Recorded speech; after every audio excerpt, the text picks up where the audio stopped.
আপনার পাশে কেউ যদি আপনাকে দাঁড়িয়ে সাহস দেয় যে ভাই এগিয়ে যান, যা করতেছেন ভালো করতেছেন, সমস্যা নাই, আমি আপনার সাথে আছি, তাহলে আপনার চলার পথগুলো কিন্তু আরও অনেক সুগম হয়ে যাবে।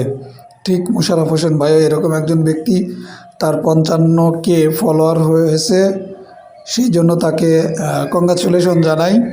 সবাই মোশাররফ ভাইয়ের সাথে এঙ্গেজ হয়ে যাবেন, তার পেজে লাইক কমেন্ট এবং শেয়ার করবেন। যথেষ্ট ভালো মনের মানুষ তিনি একজন।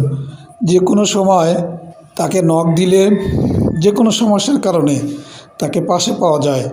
আসলে কাজের ক্ষেত্রে এরকম পাশে পাওয়ার মানুষ খুবই কম পাওয়া যায়। তো ভাইয়ের জন্য শুভকামনা রইল, দোয়া থাকলো ভাইয়ের প্রোফাইলটা আরও বড় গ্রো হোক, তিনি আমাদেরকে আরও সাপোর্ট দিক, তার জন্য সবসময় দোয়া থাকলো। আমরা আছি ভাইয়ের সাথে। অভিনন্দন ভাইকে বড় একটা ফ্যামিলি অর্জন করার জন্য।